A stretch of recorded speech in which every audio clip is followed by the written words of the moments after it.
guys, it's Shiv, and I'm a content creator and recent graduate from San Diego State University, and I thought it'd be fun to make a video about the general questions people have about SDSU, such as where it's located, what's close by campus, how to get involved, do you need to be in Greek life to have fun here, how to get an on-campus job. There's so many questions I'm going to be answering in this video, and hopefully it'll be helpful for all of you.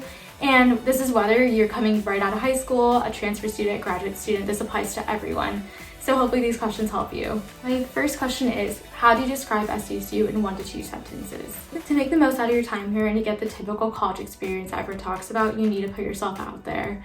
This is a very extroverted campus, and if you don't put yourself out there, you're not going to make the most of your time here. Whether that be getting an on-campus job, joining student government, joining various organizations on campus, you need to put yourself out there, and once you do, the possibilities are endless. You'll have so much fun here, but you do need to put yourself out there to have fun. Okay, how close is State from the beach? It is about 25 minutes from the beach. Even if you don't have a car, you can also take the trolley. With the trolley, it's about a 15-20 minute drive to the beach down, but everyone always takes it, so very typical. Favorite locations to study on campus? I would say my favorite locations to study at would probably be the Student Union Starbucks, which is mostly where everyone studies at. It's one of the biggest Starbucks in the West Coast, and they have plenty of chairs and tables to study at, outdoors and indoors. What's better than getting coffee and studying? And they're open super early till 10 p.m. at night. And another place would be the Engineering Courtyard. Most people go there to just sit on the grass and picnic because it's gorgeous. There's also a coffee shop there, but you could also study at some tables there. You just need to see it. It's gorgeous. It's probably everyone's favorite place on campus, one of them. And once you study there, you're not going to stop. And then there's also the main library. People usually go to the top floors to study just because it's a little more quiet. The view is gorgeous. But if you also are studying late at night or like with a bunch of friends, you could also go to the 24/7 section. I would probably recommend not going there alone at night. Probably just get someone to walk home with you. Just even if you live on campus, just because it's super dark and there's barely any lights on campus in that area. So definitely don't go alone at night if you go. My next probably favorite place to study on campus would be the place under the 24/7 section of the library. That's probably where most of Greek life studies at. If you do get involved in Greek life, you have study hours, and that's typically where they are. I would also say another place would be the Mediterranean Garden. It's right behind Hefner Hall, and it's so gorgeous. There's a huge garden around you, and then there's fountains, and then a bunch of tables that are outdoors that you could study at. Once you look at it, you can't get enough. You can't get enough of Hefner Hall, that area. It's gorgeous. How is the gym? The gym is amazing. So we have the main gym that's brand new, and we also have the Arc Express, which is in the Student Union. So if you typically live near the Arc Express, where the freshmen and sophomore dorms are, you can always go there instead of going across the campus to the main gym, and it has everything you need in the Arc Express. It's on the 3rd floor of the Student Union. Whether that be cardio or weightlifting, has everything. The main gym has everything you need in it. There's a couple floors of the gym. The walk rooms are so nice and so new. Everyone was always there. I typically went at night just because it wasn't as crowded as it was during the day, because people usually go before classes or between classes. And I just went at night when it was a little low-key. My favorite part about the gym was if you download the ARC app, you can sign up for classes that are going on throughout the day, and they're all free. It's about 25 people per class usually, and it's first come, first serve basis. You can sign up for free yoga classes, Pilates, meditation, cycling, rock climbing. There's everything on the app. So if you just sign up, and you can literally go 7 days a week if you wanted to. I don't know if there's a limit per day, but I know you could go every day. And a lot of my friends and I always went, and it was just such a great time. You're working out with your friends. It's a free class, like why not? And also the membership to the gym was free this year, and I'm assuming it's going to be the same next year. And what are some fun things to do by campus? My favorite would probably be Sunset Cliffs. It's kind of far from campus. It's about 25 minutes away, but if you go with a group of friends, it's so fun.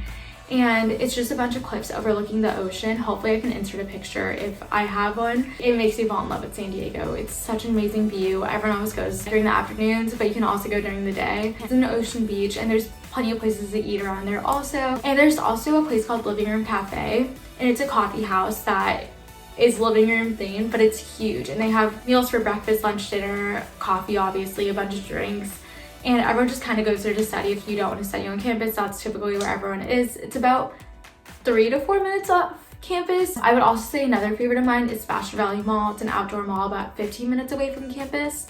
It has every store you could think of. People typically go on the weekends, but also with their families if they're ever visiting. There's a food court there, there's lots of entertainment there also, there's a movie theater, and there's also an escape room. Another fun thing to do is, fun fact, but if you go to BJ's on Tuesdays, the Pizookies are $3. Typically some people in my organization, they always go on Tuesdays, and we always get Pizookies after dinner or late at night, and it's such a fun tradition. I would definitely go with your friends if you want to. Oh, and another thing, if you are over 21, there's so many places that you go to in San Diego to have fun. The most popular is PB, which is college bar areas. That's where everyone goes to. It's on the beach. It's called Pacific Beach. It's just a bunch of bars. Everyone always goes to like Backyard, Mavericks, EB Shore Club, Firehouse. It's such a great time to go on the weekends. If you want to go during the week somewhere, there's also Hillcrest. And that's kind of like the gay bars, the gay clubs. On Wednesdays, it's Welfare Wednesday. The drinks are like $5. The vibes are amazing. It's so fun, and all my friends always go. Oh, and another place people always go to off campus is Balboa Park. There's a bunch of museums. There's a huge fountain that I'm sure you've seen pictures of.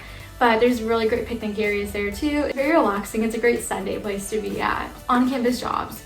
So I had 2 on-campus jobs this year actually, and I wish I had an on-campus job earlier, or like the year before, or the first year I was here.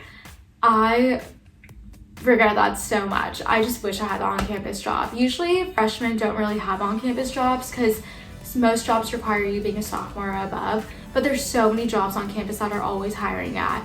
And I would definitely apply if I was you. So you go on handshake.com and it lists a bunch of on-campus jobs that you could apply to. That's where I found both of mine. And literally, like, even though they are minimum wage, at these jobs, I always have the opportunity to do my homework or study at. I know that's not the case for a lot of desk jobs that are in the residence halls, but I also worked at the Star Center and I worked at the Office of Dean of Students. And there, I was front desk at both. And when it was slow, I always kind of had the chance to work on some homework or like work on like some other projects I had going on for my other organizations. I met so many amazing coworkers, and I got super close to faculty and staff on campus, and I never could have done that if I never got an on-campus job.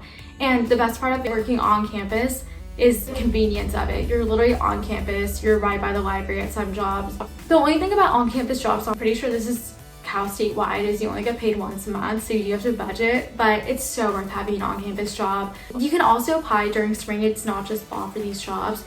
There's always openings in spring because people graduate or leave or just quit, and so there's so many openings in spring. So definitely apply during both semesters to as many as you can. And there is a cap on hours, which kind of sucked. It's only 20, but you can always get to 20. 20 hours is still a lot during a week, even if when you're going to school part-time, it's a perfect amount. And you're probably watching this during the summer, I'm assuming, and applications for most jobs come out during July and August, so just keep a heads up and apply as soon as you can. And how do you get involved on campus? Personally, I was a transfer student when I came to state, and I knew it'd be a little hard for me to get involved because I was brand new.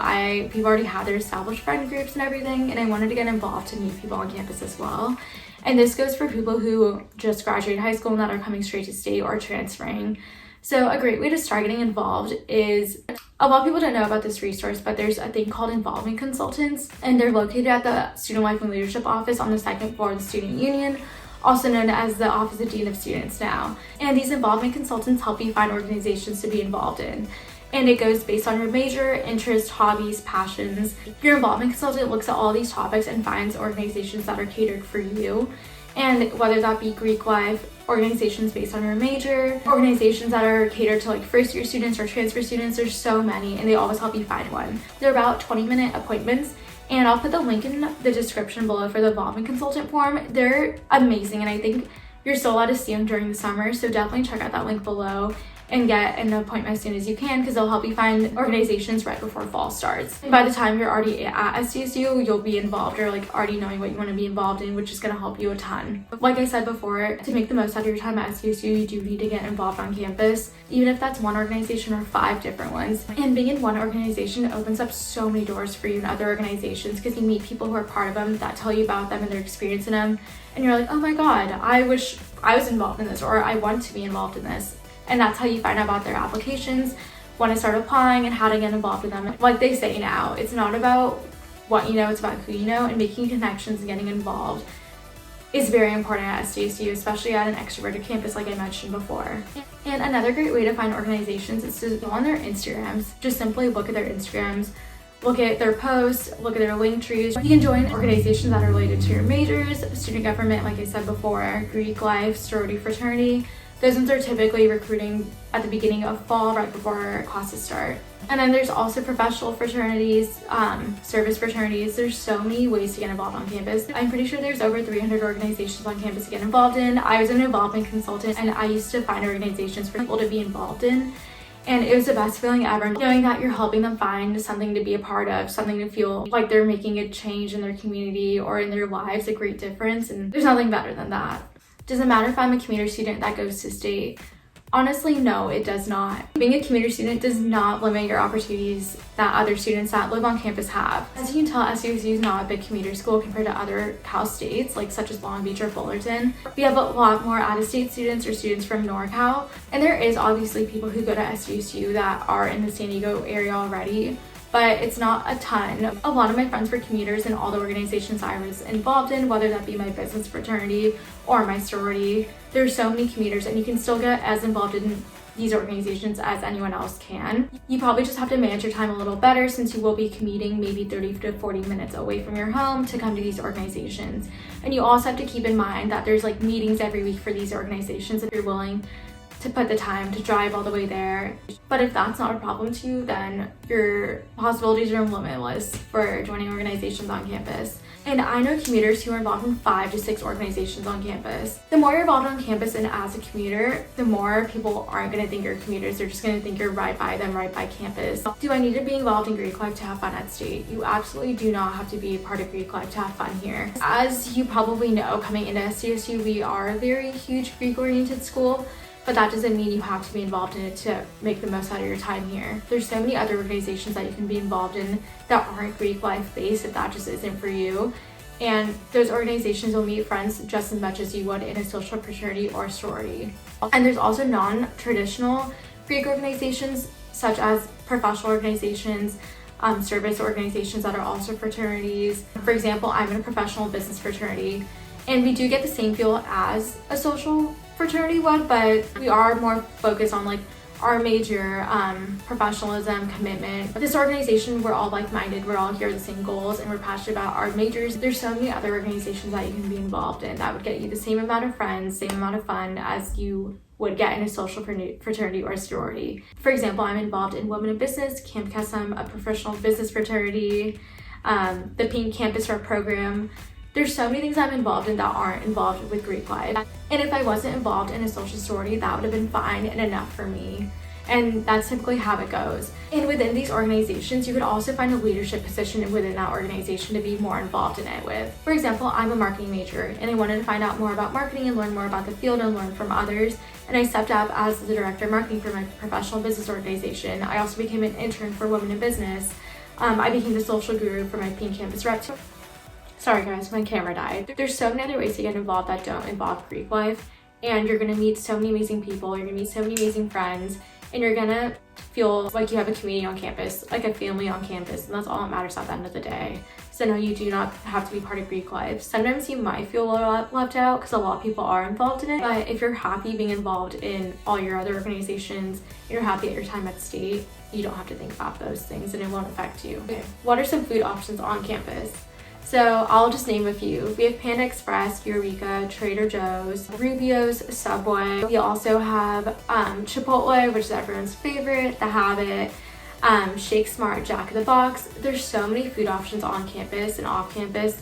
We also have a bunch of poke places, Mexican food, anything you name we have on campus, which is amazing. That was one of the main reasons I loved SDSU, because we had so many food choices and food options. And if you live on campus, you can also be on a meal plan. Luckily, since we have a Trader Joe's on campus, they also have microwavable meals that are super easy to make, so you don't have to be on a meal plan if you don't want to, or if you just don't have enough resources to be on it. And speaking of food, we also have grocery stores nearby state, which are Vons and Ralph's, and they're both walkable distance, and they have everything that you would need. And if you are a Target junkie like I am, you can also take the trolley straight to Target. When do you typically live on campus? Usually freshmen are required to live on campus, and I'm pretty sure sophomores are also required to live on campus. Sometimes you can get out of the on-campus lease if you live in a sorority house. I'm pretty sure that's a little rare, but there is a possibility you could get out of your sophomore lease there. There's also another dorm apartment building that is off campus called Montage that a lot of sophomores live at. After sophomore year, you typically live like in a house by campus or an off-campus apartment. I lived at 5025. I had a bunch of friends live at Boulevard. I can talk more about those later as well. And if you're a transfer, there's also a dorm on campus that houses transfers, and it's called Pika Kelly. That's where I lived, and that's where I knew a bunch of other transfers that lived with me. And I wanted to live on campus to get the feel of campus, to get the college experience that I always wanted, and it was amazing, and I loved my time living on campus there. And if this also helps, I also had an $800 declining meal balance, and it was super helpful. Typically for one meal a day, I would use a meal plan. The rest I would just cook or warm up my mom's meals in my dorm. Do you need a car when living on campus? You absolutely do not need a car when living on campus. Most people don't at all. Freshman-wise, I don't think anyone has a car on campus at all. You have to get exempt from it, which a lot of people aren't, but if you do have a car, you're super lucky, but you don't need one. Even during sophomore year, people don't have cars either. You usually just take the trolley around, or you Uber everywhere, or have a friend give you a ride. Most people don't have cars, so if you're thinking that you absolutely need one, you do not. During your junior year and senior year, most people do have cars by that time just because you're living on campus and it's easier to get to places with a car. Any tips on registering for classes? Definitely use Rate My Professor. I know some people are a fan of it, but it definitely helped me pick good professors for my classes. Especially if you're going to take math and science classes, you typically want a little more help and someone that's a little more hands-on. And for me, that was important to have a professor that taught me well, or in a way that I could learn with. And Rate My Professor really helped me with that. And sometimes you don't even have a choice with the professors you get. As a transfer student, I registered last my first year, and I just got those professors, and they turned out fine. They're whatever. But Rate My Professor really helps if you want someone that's more catered to you and your needs. Also, another way I found out about professors and recommendations for professors were through my organizations. Members of my organizations would tell me who to take and not to take, or who was better at this subject than this subject, and it really helped me pick classes. So I really recommend reaching out to people in your organizations, other students in your classes, and asking what professor helped them in this specific subject or that they recommend that you take. And also, these people might have resources for those classes with those professors they took, such as study guides, notes, research paper examples. They have everything that you would need, so definitely talk to others and reach out to them. Alright guys, those are all the questions I have for today. I could totally make a part 2. I know there's so many questions people have about state. Let me know if you want any more videos about getting involved on campus, Greek life, on-campus jobs, organizations, anything in that realm. I'm so happy to answer more questions about. Let me know if you also want a dorm tour, what to bring to them, what you need for campus, how to settle in, what's in my backpack, what you need for school, everything like that I can totally make a video about. But yeah, just thank you for watching. It really means a lot, and please like and subscribe if you haven't already, and I'll talk to you later, okay?